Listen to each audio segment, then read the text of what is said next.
बहुत बहुत स्वागत एक बार फिर से आपका जीवन उत्साह न्यूज पर।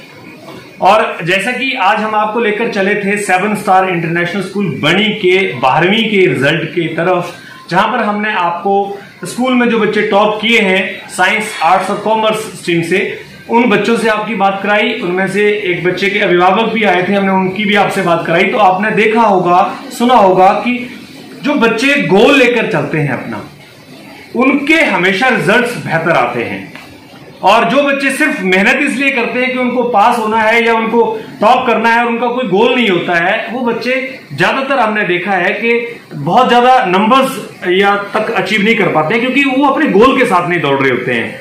तो जैसे हमने बात की थी कि स्कूल के प्रिंसिपल और स्टाफ का बहुत रोल रहता है, खासकर बच्चों को सही ढंग से केयर करने का। क्योंकि देखिए, जब बच्चा स्कूल में आता है तो उसको नर्सिंग करना, उसका केयरिंग करना स्कूल की एक बड़ी रिस्पॉन्सिबिलिटी बन जाता है। और प्राइवेट स्कूलों को तो खासकर ये बड़ा रोल बन जाता है, क्योंकि उनके ऊपर हमेशा प्रश्नवाचक चिन्ह बना रहता है, हमेशा कि वो फीस ज्यादा लेते हैं, पैसे बहुत सारे लेते हैं। और जाहिर सी बात है, अगर पैसा लेते हैं तो उसकी वजह से प्राइवेट स्कूल जो प्रोडक्टिविटी देते हैं, जो आउटपुट देते हैं, उस आउटपुट पे भी कोई सवाल खड़ा नहीं किया जाता है। तो हालांकि खैर अभी हम प्राइवेट सरकारी स्कूलों का कंपैरिजन नहीं कर रहे हैं, अभी हम बात ये कर रहे हैं कि जो स्कूल का रिजल्ट आया है, उस रिजल्ट के अंदर स्कूल को कितनी सेटिस्फेक्शन है और स्कूल अभी क्या चाहता है कि और आगे भविष्य में कितनी बेहतर तैयारी हम कर सकते हैं, ये जानेंगे हम स्कूल के प्रिंसिपल सोनल कंवर जी से।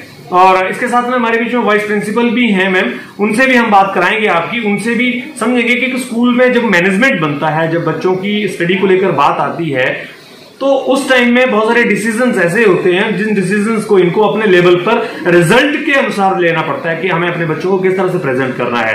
तो बहुत सारे चैलेंजेस होते हैं। उन सभी चैलेंजेस की अगर हम बात ना करें तो केवल इतनी बात पे कि 12th क्लास में जो बच्चों के रिजल्ट्स आए हैं, उनको लेकर इनकी कितनी सेटिस्फेक्शन है, क्या इनकी तैयारियां थी और क्या भविष्य में और ये बेहतर करने की तैयारी कर रहे हैं, आपकी बात करते हैं। पहले हम प्रिंसिपल मैम से आप पूरी बात कराएंगे। सोनल कंवर जी, बहुत बहुत स्वागत आपका जीवन उत्साह न्यूज पर। सबसे पहले आपको बहुत बहुत बधाई, आपने 100% स्कोर इस बार टॉप किया है बच्चों ने, और आपके रिजल्ट 100% आने का मतलब ये है कि आपके स्कूल में सभी बच्चों को उम्मीद मिली है, एक विश्वास जगह है।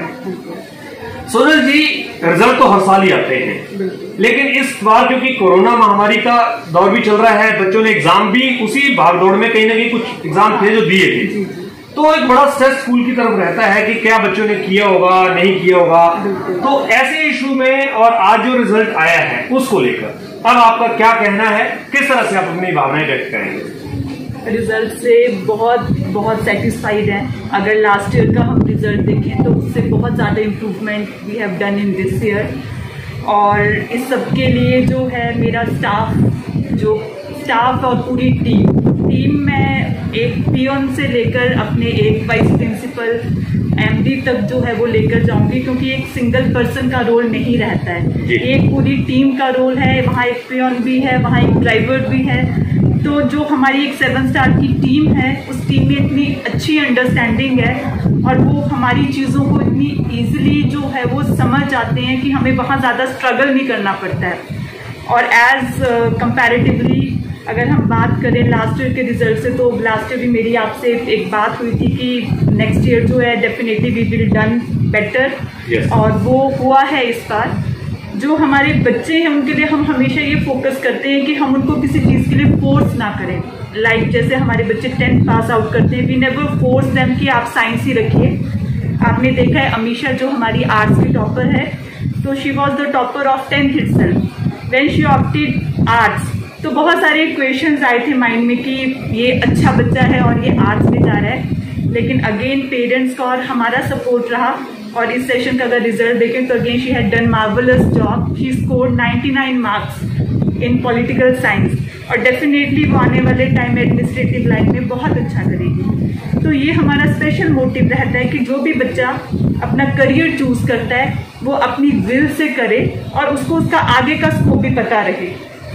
ऐसा नहीं है कि फोर्सफुली जो है हम बच्चों को जो है वो कोई स्ट्रीम जो है वो ऑप्ट कराते हैं। और कोरोना की महामारी में सिर्फ जो कॉमर्स के बच्चे हैं उनका एक पेपर रहता था, साइंस के स्टूडेंट्स ने सारे पेपर्स दिए हैं, तो उसमें एज सच उनको नहीं है। लेकिन कॉमर्स के बच्चों का ये रहा है कि उनका बिजनेस स्टडी का पेपर नहीं हुआ, वो एक एवरेज मार्क्स उनको ऐड ऑन हुए।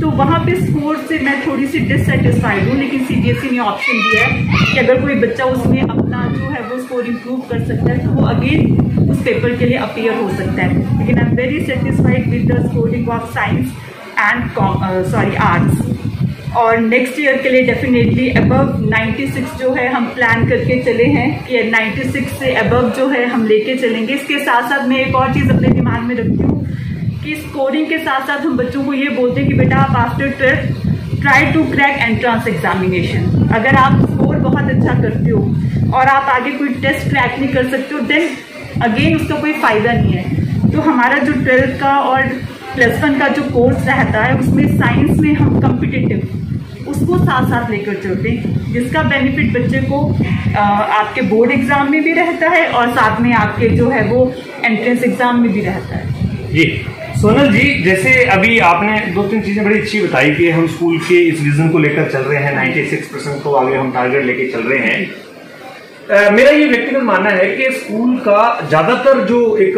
रोल रहता है अचीवमेंट करने में वो आपके स्टाफ की कोऑर्डिनेशन रहता है। जब तक स्टाफ का आपस का कोऑर्डिनेशन नहीं होगा तब तक वो चीजें पॉसिबल नहीं हो पाती हैं।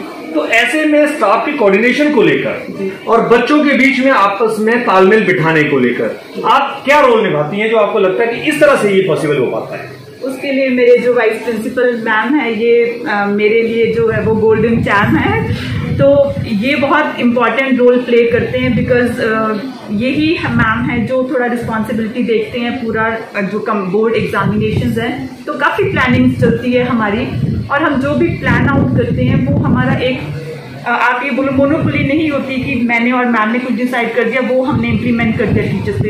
एक टीम बैठती है उसमें टीचर्स भी बैठते हैं और जो बेटरमेंट बच्चों के लिए होता है with the motivation with the proper guidance और प्रॉपर काउंसलिंग के साथ ही हम उस चीज़ को आगे बच्चों तक इम्प्लीमेंट करते हैं। कई बार ऐसा होता है कि हम कुछ डिसाइड करते हैं, टीचर्स वहाँ पे आर्ग्यू करना शुरू कर देते हैं। तो अगर हमें लगता है कि नहीं ये चीज़ जो टीचर्स बोल रहे हैं ये सही नहीं है तो हम उसके साथ नहीं जाते हैं। तो जो भी इम्प्लीमेंटेशन होती है वो तभी इम्प्लीमेंट हम स्टूडेंट्स के लिए करते हैं जब मेरे टीचर्स फुली सेटिस्फाइड। ठीक है सोनल जी, बहुत बहुत धन्यवाद। अब हम आपकी बात कराएंगे जो वाइस प्रिंसिपल हैं स्कूल की, उनसे। मैम का नाम क्या है? संतोष पटियाल। तो अब हम आपकी बात कराएंगे vice principle of school Santosh Patial जी। इनसे भी समझेंगे जो बात मैम ने कही है कि ये टीचर्स का और इनका आपस में जो कोऑर्डिनेशन है, क्योंकि देखिए जब तक टीम का एक जुटता नहीं होगी तब तक टीम नहीं बन सकती। और स्कूल में अगर बच्चे रिजल्ट अच्छा लेकर आए हैं तो जाहिर सी बात है कि पूरे स्टाफ का उसमें कहीं ना कहीं कंट्रीब्यूशन है। जैसे कि अभी प्रिंसिपल मैम ने खुद कहा कि एक पियोन से लेकर और MD तक हर एक व्यक्ति जब इस सोच को लेकर चलेगा कि मुझे बेहतर परफॉर्मेंस करना है तो फिर बच्चे भी अपने आप बेहतर परफॉर्मेंस करते बढ़ेंगे। तो आपकी बात कराएंगे संतोष पटियाल जी से। संतोष जी, बहुत बहुत स्वागत और बहुत बहुत बधाई आपको। आपकी मेहनत रंग लाई है, बच्चे आपके सारे 100% रिजल्ट में पास हुए हैं और जो बच्चों ने टॉप भी किया है उनको भी आपके बीच में आज रखा, बधाई दी है।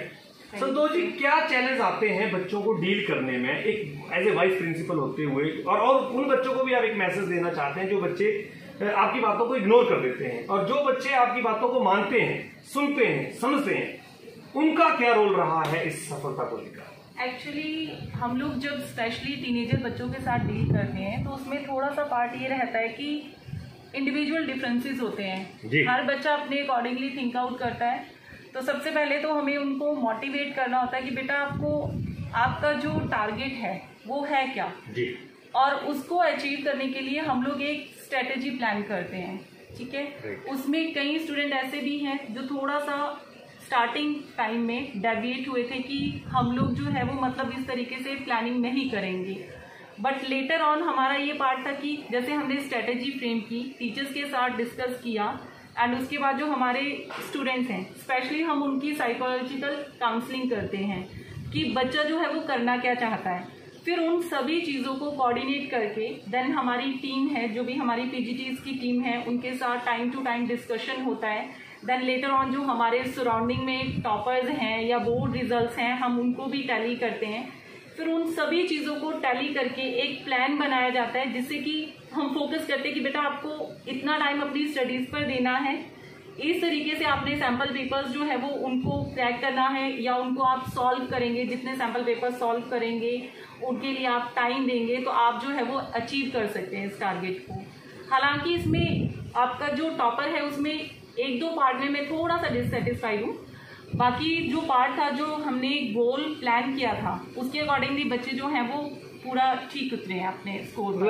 इवन तो ये कहा जा सकता है कि आप इस रिजल्ट से सेटिस्फाइड हैं और आगे के लिए जैसे प्लान किया गया है, जैसे 96% का टारगेट प्रिंसिपल मैम ने लिया है, हाँ जी। उस टारगेट को आप कहीं ना कहीं एक मैचिंग कर रही हैं और कहीं ना कहीं एक्सेप्ट करें कि हाँ हम इसको लेकर काम करेंगे। हाँ जी सर, हम लोग नेक्स्ट ईयर के लिए जैसे इस बार हमने जो प्लानिंग की थी उसमें जहाँ पर हमें शॉर्ट कमिंग्स लगी कि नेक्स्ट ईयर के लिए हम इस शॉर्ट कमिंग को इस तरीके से दूर कर सकते हैं। जैसे हमारे 1-2 स्टूडेंट हैं जो हमारे 3rd टॉपर हैं स्कूल के, उसमें बच्चे बीच में थोड़ा सा फ्लक्चुएट हो गए थे।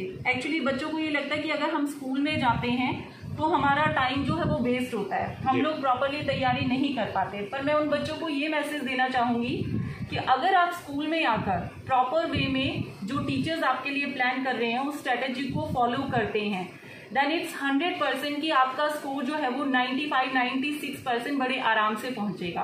बट अगर आप अपने टारगेट के बीच में डेविएट हो जाते हैं, आपको ये लगता है कि नहीं अभी मुझे कॉम्पिटिटिव एग्जाम्स के लिए अलग से क्लासेस ले लेनी चाहिए थी, या फिर मैं इस तरीके से कर लेता तो मेरा ये टाइम सेव हो जाता, तो मतलब वो बच्चे डेविएट ना हो। अपना एक फोकस रखो कि मुझे ये पार्ट अचीव करना है, ठीक है, उसके लिए स्ट्रेटेजी प्लान करो और उसके अकॉर्डिंगली आप वर्किंग करते हैं तो आपको रिजल्ट्स मिलते हैं। और इसी के साथ एक और इम्पॉर्टेंट पॉइंट, जो हमारी बोर्ड क्लासेस है स्पेशली फॉर 10th है 12th है, हम लोग खुद टाइम टेबल प्लान करवा के आते हैं बच्चों का कि आप घर में जा रहे हैं तो मैं ऐसा भी नहीं बोलती बच्चों की आप पूरा टाइम जो है वो स्टडीज के ऊपर ही फोकस करो, बिकॉज माइंड है उसको रिलैक्सेशन चाहिए, रिक्रिएशन भी होनी चाहिए, ठीक है। तो बच्चे जब घर जाते हैं तो मैंने उनके लिए स्पेशली टाइम टेबल प्लान किया था कि सबसे पहले तो आप घर जाके रेस्ट करो, रिक्रिएशन करो, जो भी आपको अच्छा लगता है आप उसको कीजिए, ठीक है। आपने उसके बाद प्लान किया, जैसे सपोज 2 आवर्स प्लान किया आपने एक सब्जेक्ट के लिए, उसके बाद में फिर आप 15 मिनट का रिलैक्सेशन ले लो, और वो टाइम जब आप रिलैक्स कर रहे हैं तो आप अपने माइंड को बिल्कुल काम रखिए, आप थोड़ा नेचर में जाकर भी एंजॉय कीजिए। फिर उसके बाद 15 मिनट्स के बाद आप फिर से सिटिंग करो, देन लेटर ऑन आपको लगता है कि अब आई एम फेड अप, मतलब मैं थक चुका हूँ, तो उसके बाद आप अपना टीवी देखना, जो आपका फेवरेट प्रोग्राम है आप उसको भी एंजॉय कीजिए।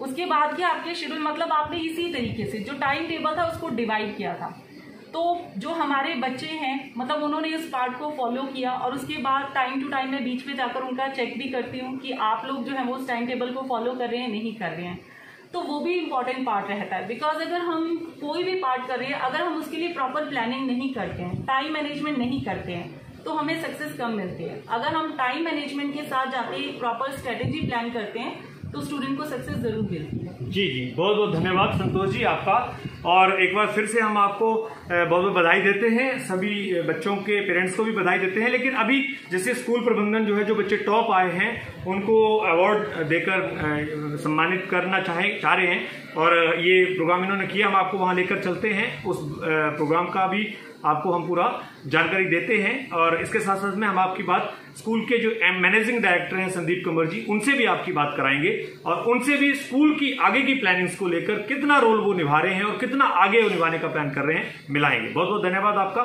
बने रहिए इसी तरह से हमारे साथ में। Thank you very much.